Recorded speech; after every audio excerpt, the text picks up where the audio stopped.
So, a friend of mine, Adam Pomeroy, also known as Movie Pom on YouTube, Yeah. asked us to talk a little bit about our experiences of 10 Cloverfield Lane. Yeah. He's a big fan of it. He wants to get it out there as much as possible.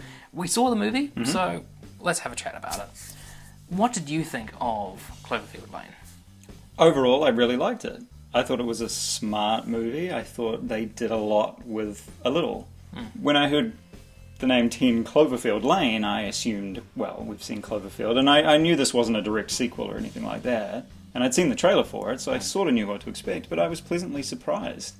It was well written, and it was tense. I mean, it was really, really tense. It's 3 actors in it, pretty much, for the most part. And, man, John Goodman in that movie. It took an actor like John Goodman to be as threatening as he was, and that duality of his character was really impressive. No! No, no! No! Don't open that door! You're going to get all of us killed! It's not just him being a bad guy, it's walking that fine line where you can say, is he a bad guy, is he not a bad guy? Is he a guy who's not a bad guy, but there's still not something quite right with him? I think that's what it sort of was, wasn't it? He wasn't just straight up bad. Exactly. He was troubled. Yeah. I really loved the ambiguity, and I would have loved the ambiguity of ending it before the big reveal of what's actually happening.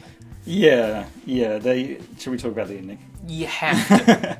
They spent the whole time of the movie where you weren't sure whether John Goodman was telling the truth or not. Was there really some nuclear holocaust or alien invasion going on outside the walls, or was he just telling fibs to keep this girl trapped in a room, in a bunker? And then they go, yeah, it was an alien invasion. Yeah, but it was called 10 Cloverfield Lane, so we knew that's what it probably was going to be.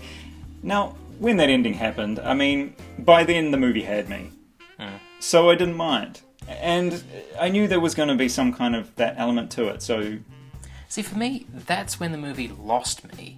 It was going really well, it was so ambiguous, but tense and brilliantly done, and then they sort of reveal and take the curtain off and go, yeah, it is actually an alien invasion, and here's a CG creature, and here's a big whale ship thing that's left over from the Avengers, and it's a story about these 3 people in an enclosed space, and it doesn't really matter if they, what the actual reason for them being in there is. The fact is, they're in there. Do they believe each other? Do they trust each other? Can humans get along in a confined space like that? Yeah. It's almost like somebody wrote a really good script and they handed it in, and J.J. Abrams came across it or whatever, and he's like, this is really, really good, guys, but nobody's going to see this movie if you just have it called, People in a Bunker or whatever. The Cellar. So what can we do to get this out there and brand it? And they stuck a brand name on it, which was Cloverfield. And it worked on us, because we probably wouldn't have seen the movie without that brand name on it. We went Certainly and saw not it at the cinema.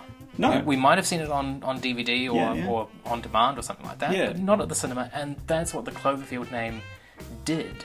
But I'm glad I saw it at the movies, because I really, really enjoyed it. I was pleasantly surprised.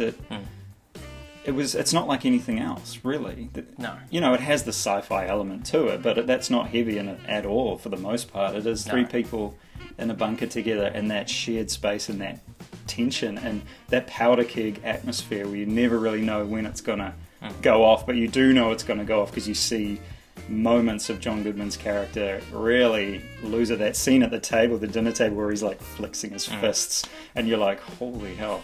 And John Goodman, man, I mean, like, it took the skill of him. I mean, he was perfectly cast in that role. Absolutely.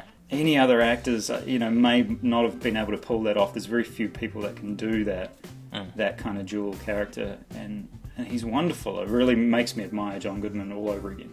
It's just a powerhouse acting showcase for him. Yeah, and great acting from the 2 younger actors as well. You can't fault anything that the 2 younger actors did. The reason we don't talk about them so much is just because John Goodman was so damn good. Yeah, but they were all really good. Yeah.